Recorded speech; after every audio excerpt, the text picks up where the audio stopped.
et salue des pieds jusqu'à la tête de la mode à la culture version française vous rhabille avec les tendances d'aujourd'hui et de demain. Et c'est tout de suite.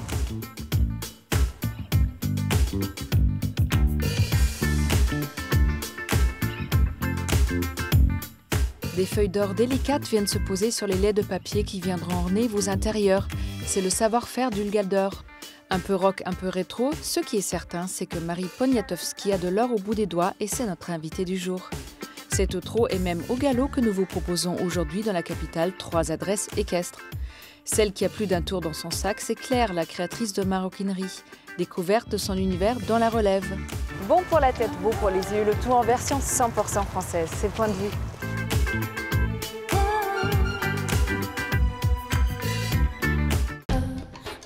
Appan est un atelier de conception et de réalisation de mobilier en petite série et de création unique. Métal, bois et autres techniques comme la sérigraphie ou le verre sont utilisées pour le plus grand bonheur de nos yeux et de nos intérieurs. Ici, vous pouvez laisser libre cours à votre imagination car l'atelier propose des créations sur mesure, idées futées. Sous cette grande halle se cache une soixantaine d'artisans de bouche et de commerçants avec chacun leur spécialité. Ce haut lieu de la gastronomie lyonnaise était autrefois le marché de prédilection du chef Paul Bocuse qui venait s'y approvisionner. Nous, on n'est pas chef, mais on a bien envie d'aller y faire un tour. Qui n'a pas un jour rêvé de s'infiltrer dans les coulisses du musée du Louvre? Bérénice et Lucille ont eu cette chance. Durant toute une saison, ils ont suivi les conservateurs, agents d'accueil, conférenciers et plein d'autres qui leur ont livré les petits secrets de cette institution mythique. Et pour dévorer ces belles illustrations colorées, pas la peine d'aller au musée. Recyclé, recyclable, made in France, la liste des qualités de notre indispensable du jour est longue. C'est à Romans-sur-Isère, dans la Drôme, qu'Hector Sneaker est né. C'est la première marque de chaussures éco-conçue et tricotée à base de bouteilles en plastique PET et de textile. Qui a dit que mode ne rimait pas avec éco-responsabilité?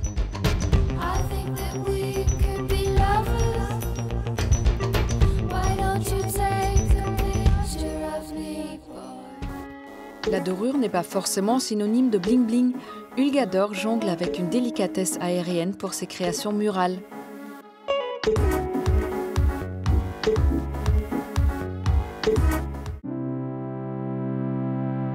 Quel est le point commun entre la feuille de métal, le verre et le papier?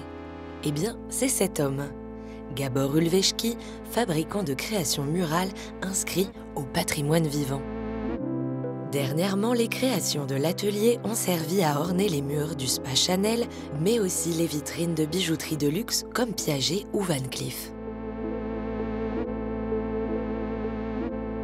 J'essaie de fabriquer des éléments de décoration murale, que ce soit le papier peint fait à la main, ou des verres églomisés, ou des panneaux vernis. Pour créer ces papiers peints et autres panneaux de verre églomisés, Gabor n'a pas suivi de formation bien particulière, si ce n'est celle de la vie. C'est-à-dire, au départ, je suis peintre, je suis un peu théâtreux au départ. Et il fallait gagner de sa vie. Peinture, c'est pas évident. Théâtre avec mon accent, avec mon origine différente, c'est pas évident. Donc il fallait trouver des solutions que je peux faire à la main, en fait. En arrivant en France, cet ancien couturier, ébéniste et homme de théâtre hongrois intègre un atelier d'encadrement. C'est là qu'il découvre la dorure à la feuille et la restauration de fresques et de tableaux. Il se sert de ce savoir-faire pour monter son atelier avec pour matière première la feuille de métal. J'utilise plutôt feuilles de laiton, cuivre, aluminium, feuilles d'argent et parfois l'or, si les clients demandent. Ça a l'air d'être limité parce à la base, il y a 4 couleurs. Après, on découvre qu'il n'y a pas que 4 couleurs, parce que déjà, le feuille de laiton, selon l'alliage, on peut avoir 3-4 tonalités différentes. La spécialité de cet atelier, détourner les feuilles de métal par oxydation chimique afin de leur donner une nouvelle teinte. Mais une question se pose, pourquoi ne pas utiliser de la peinture métallisée? En fait, moi, je prends les feuilles de métal comme un élément, comme si c'était la peinture. Il donne des reflets qu'aucune peinture métallisée ne peut donner. Une des spécialités de la maison, la création de papier peint. Le support est un papier peint standard sur lequel l'artisan peut aussi créer des motifs qu'il dessine à l'aide d'une colle.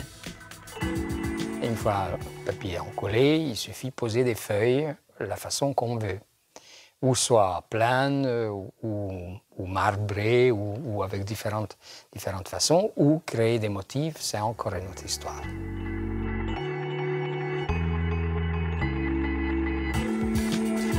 Si Gabor a tout inventé dans cet atelier, ses gestes, l'artisan les a transmis à Raël, sa fille. Déjà adolescente, elle regardait et aidait son père. Aujourd'hui, elle manie la feuille et le pinceau comme lui. Sur son établi, elle travaille du verre églomisé. Grâce à un mélange d'eau et de gélatine, elle colle délicatement des feuilles de laiton oxydées sur du verre. On peut créer carrément des effets de miroir. Et après, on peut jouer avec les brillances, avec la transparence, l'opacité, ou jouer le mat et le brillant, des effets ombrés, effets de matière, etc., etc. Dans leur atelier, Gabor et Raël travaillent sur leur propre création, mais aussi sur des commandes d'architectes.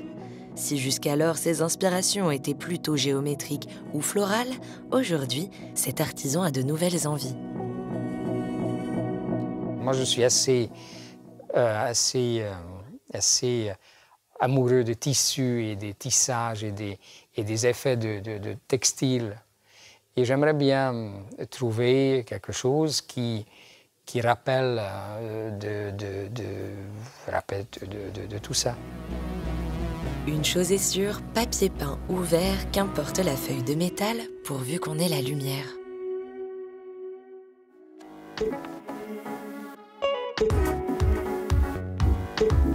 Marie Poniatowski s'inspire de l'ancien pour faire du nouveau. Elle nous accueille dans son monde entre or et diamant.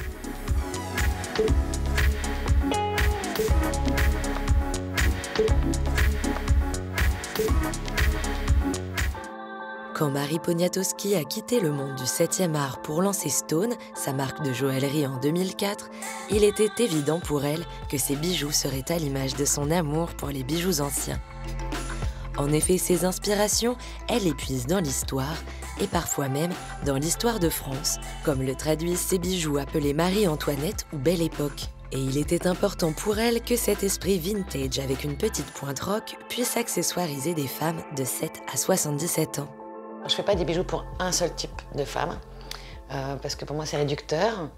Ce qui me plaît, c'est de pouvoir faire aussi bien des bijoux pour les enfants avec bon point et pour ma grand-mère, voilà, qui a 87 ans. Et c'est ça que je trouve génial, c'est que ce soit plusieurs styles de femmes différentes, d'âges complètement différents. Et c'est vraiment ça qui me plaît. Marie a appris toute seule et elle a su bien s'entourer pour donner vie à ses idées. Quand elle imagine un bijou, Marie fait un croquis et avec Iris, une de ses collaboratrices, ensemble, elles mettent cette nouvelle idée à plat. Puis avec un centre, avec des diamants plus gros. Oui, et peut-être un niveau différent, peut-être au centre aussi. Qu'on le mette bien du perlé aussi, tu vois, partout. Ouais. Là. Et sur les... Là, ouais, ça serait bien. Ouais. On voit à peu près l'épaisseur. Vient ensuite la partie un peu plus technologique. Comme je ne suis pas du tout bonne sur Illustrator, après Iris s'en charge et fait le dessin sur ordinateur avec toutes les codes, toutes les tailles de diamants pour que ce soit le plus précis possible en fait pour l'atelier. Ces croquis partent ensuite à l'atelier qui renvoie à un dessin 3D et pour certains bijoux, comme ces chevalières, il faut parfois plus qu'un dessin tridimensionnel. Sur une bague comme ça, très souvent, en fait, je demande de faire une cire pour voir le volume de la bague avant de faire la maquette, voilà. Et quand la cire est faite, après on reçoit, voilà ce que c'est qu'une maquette. C'est une fonte en fait, qui est souvent en plusieurs parties. Donc là, il y a le cœur de bague, puis après, vous voyez la partie qui se met au-dessus, qui est la partie pavée. Donc voilà à quoi ressemble après une maquette.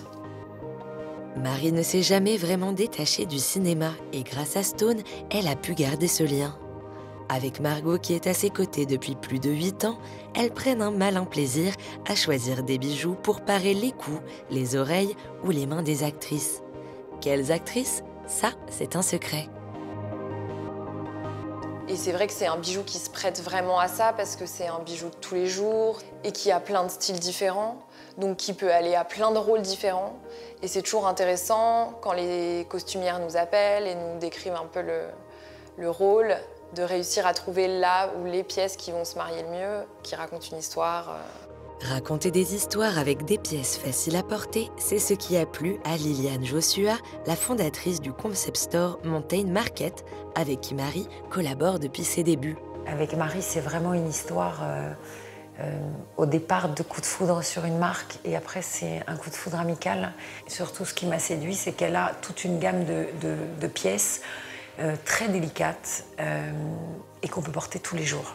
Et pour Liliane, Marie imagine parfois des pièces uniques comme ce collier.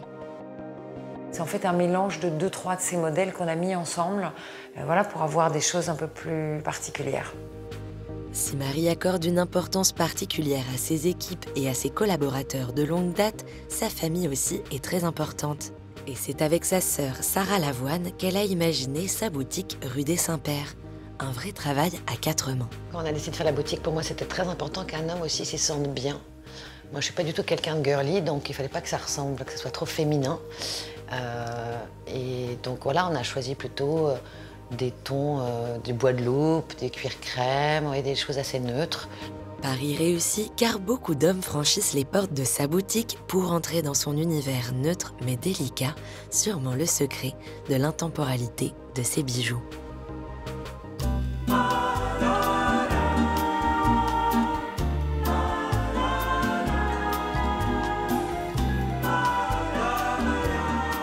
Bonjour Marie. Bonjour Katharina. Marie, vous avez grandi avec une maman décoratrice d'intérieur, un papa directeur de Vogue. Vous étiez entourée de belles choses, de la mode. C'est quelque chose qui vous a marqué pour toute la vie, non? Ah bah oui, ça c'est sûr. Ouais, j'ai eu beaucoup de chance. Vous avez beaucoup voyagé pendant ce temps-là? J'ai beaucoup voyagé. Mes parents ont divorcé, on était toute petite avec ma sœur, donc on partait tout le temps beaucoup avec lui en voyage pendant la moitié des vacances, très souvent. On a eu la chance de je sais pas, nous emmener, faire voir plein de choses, dans les séances photos, dans les défilés. Il nous mettait sur ses genoux, on était, voilà, c'était... C'était naturel? Oui, c'était normal. Et Marie, quelle est pour vous la première émotion d'un beau bijou? Peut-être le premier bijou qu'on vous a offert ou ce dont vous vous souvenez? Bah, j'ai toujours adoré les bijoux.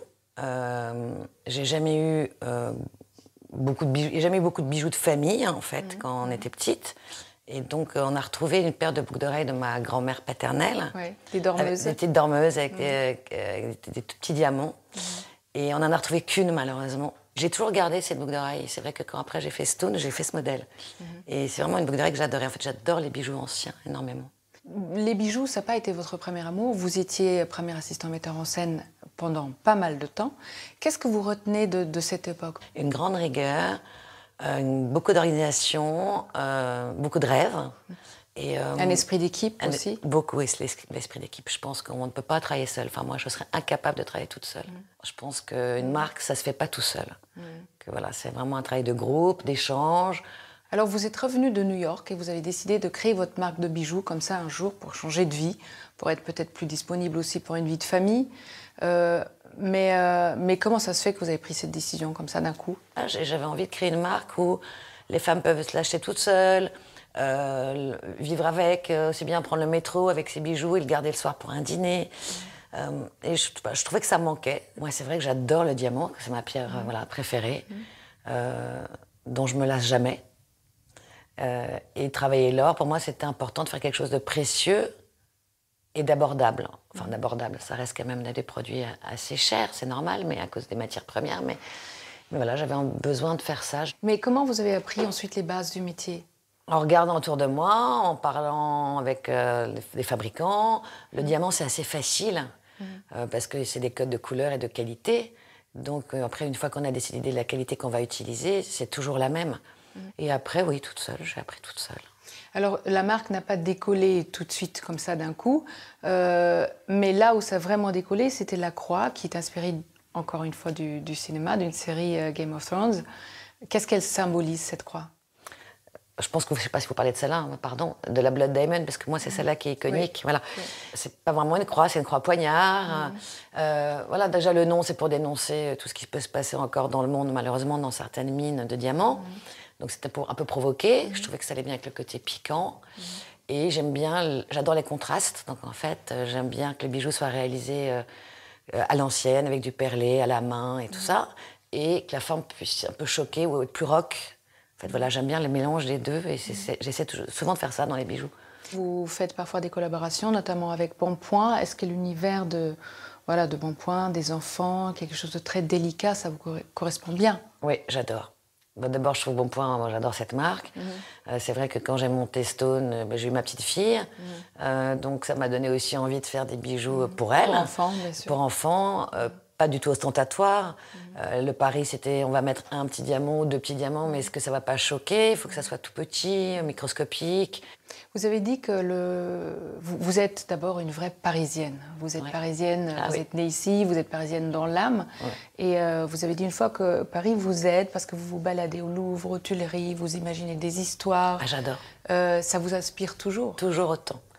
J'imagine comment c'était à l'époque. En fait, ça me passionne. J'aimerais pouvoir revenir me balader dans le temps. J'adore avoir ce pouvoir-là, être une petite souris, regarder comment c'était. Ouais, vraiment. On a de la chance. Je trouve qu'on a la chance de vivre dans la plus belle ville du monde. Ouais, tellement de chance. C'est vrai. Merci beaucoup, Marie. Je vous en prie.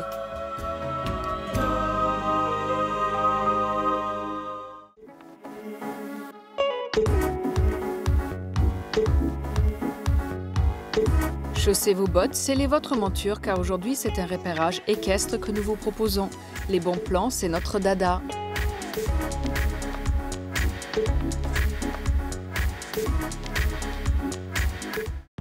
Repérage, c'est votre rubrique dénicheuse de bons plans parisiens. Cette semaine encore, on a marché, couru, rampé, arpenté, cheminé, exploré, au pas, au trot et au galop, à Paris et sa proche banlieue. Pour commencer cette petite balade équestre, que diriez-vous d'aller faire un tour dans les écuries les plus royales de France? Direction le château du Roi Soleil à Versailles, où l'Académie équestre de Barthabas a installé ses quartiers dans les écuries du roi. Académie un peu particulière, les chevaux sont dressés pour les spectacles hebdomadaires de la compagnie. Et ce n'est pas une mince affaire. C'est une échelle de progression à respecter. Donc tout dépend des chevaux. Il y a des chevaux qui sont plus dressés. Donc on va travailler plus la technique pour plus les améliorer dans la technique et le dressage. Et d'autres chevaux plus jeunes qu'on va débuter par des assouplissements, par de la mise en main, par des exercices basiques. Impatience s'abstenir car dresser un cheval prend du temps. Il y a minimum 3 années de travail avant qu'il ne puisse intégrer le spectacle. C'est un travail en amont qui se fait quotidiennement pour habituer les chevaux au combat par 2, par 3, travailler ensemble. Il n'y a pas de secret, il faut travailler, il faut répéter, il faut retravailler, répéter, et tout ça entremêlé entre de la longe pour leur changer les idées, partir dans le parc du château aussi. C'est un travail qu'on gère au mieux pour le mental des chevaux, pour leur bien-être Et s'il y a une formation pour les chevaux, il y a aussi une formation pour les écuyers. Et pour intégrer l'Académie équestre de Barthabas, il ne suffit pas d'être un bon écuyer, il faut également être formé à l'escrime et apprendre à manier son cheval à une main. Les écuyers sont également formés au chant. Oui, vous avez bien entendu, car une bonne partie du spectacle se fait en chorale. Après le château de Versailles, direction Chantilly et son musée du cheval. Pas seulement connue pour sa crème chantilly, la ville est souvent appelée la Cité du Cheval. Et son histoire commence avec Louis-Henri Bourbon de Condé, petit-fils de Louis XIV. C'est une histoire un peu incroyable parce que ce prince a imaginé ce palais pour les chevaux. C'était vraiment une écurie destinée à la vénerie, c'est-à-dire l'art de la chasse à courre, puisque Chantilly était très réputé pour sa forêt, 6000 hectares de forêt, et on chassait, les princes chassaient tous les jours, tout au long de l'année, il n'y avait pas de saison de chasse. Sophie Bien-Aimée a grandi dans ces écuries et notamment dans ce musée que ses parents ont construit il y a plus de 35 ans. Dans ces anciens box, on y apprend l'histoire du cheval à travers les siècles et sa relation avec l'homme. Dans ces grandes écuries, il y a aussi un spectacle quasi hebdomadaire consacré à des démonstrations de dressage.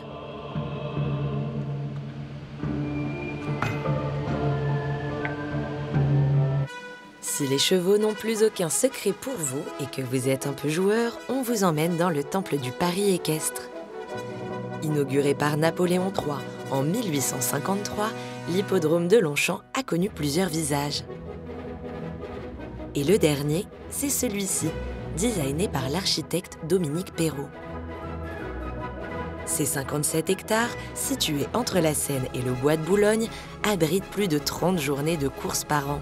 Et à chaque course, le rituel est le même. Les chevaux sont préparés dans les écuries, puis, avant chaque départ, Jedi Princess, Mississippi, Spirit Revenge et les autres font des tours de piste devant les parieurs qui examinent la santé et l'attitude du cheval avant de faire leur jeu. Et maintenant, il n'y a plus qu'à croiser les doigts pour que vous ayez parié sur le bon, sans oublier d'encourager votre champion. Et qui sait, vous allez peut-être gagner le jackpot.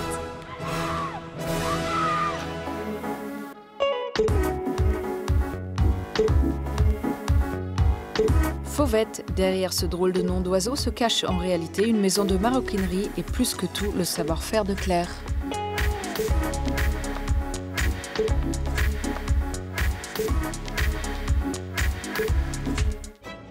Opticienne pendant 8 ans, Claire Richette a des envies de création et de liberté, mais elle hésite.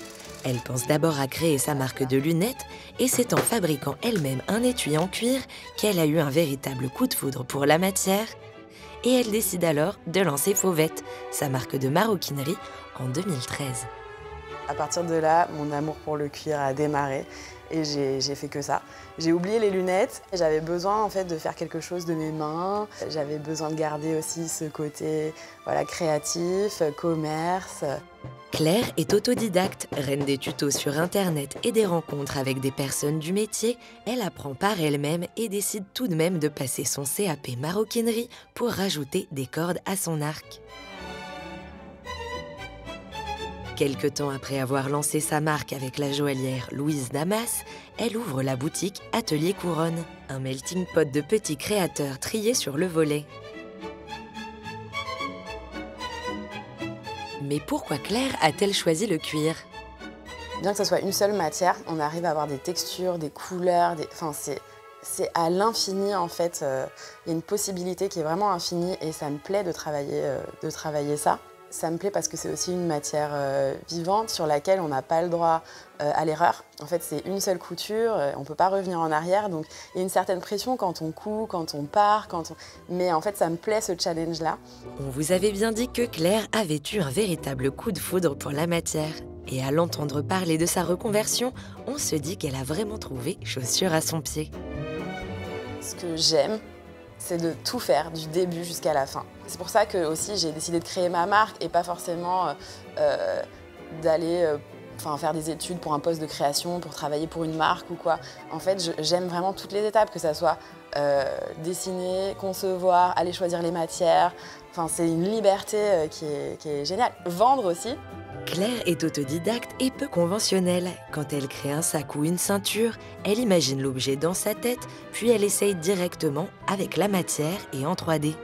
Et une fois satisfaite de son prototype, elle note les mesures. Et c'est la même chose à chaque fois. Ça donne pas toujours ce que je veux, mais justement, je trouve que la plupart de mes sacs, c'est en faisant des erreurs durant ce prototypage que j'arrive finalement à un résultat qui me plaît encore plus. Et je trouve ça vraiment génial. Peu conventionnel pour le prototypage, mais quand il s'agit de la création, Claire le fait dans les règles de l'art. Et elle a une exigence particulière pour les finitions. Je vais appliquer en fait de la teinture tranche. Donc c'est en fait une sorte de cire, peinture colorée qu'on applique sur le côté pour qu'il y ait moins cet aspect brut et surtout que dans le temps, ça garde la couleur. Très attirée par tout ce qui est vintage, Claire puise ses inspirations quelques années en arrière. Je fais que des choses assez classiques, assez intemporelles, mais j'aime bien qu'il y ait à chaque fois quand même une petite personnalité, voilà. Et je trouve que dans les années 40, 50, 60, il y a pas mal de choses en maroquinerie qui me plaisent. Moi, avant de créer ma marque, je portais que des sacs vintage.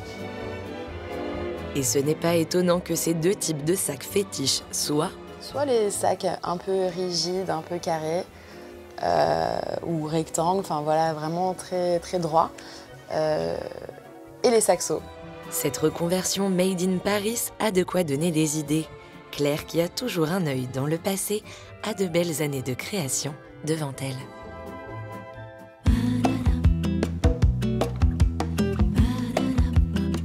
Version française est déjà terminée, mais on se retrouve très vite et en attendant, restez chic toujours. Bye!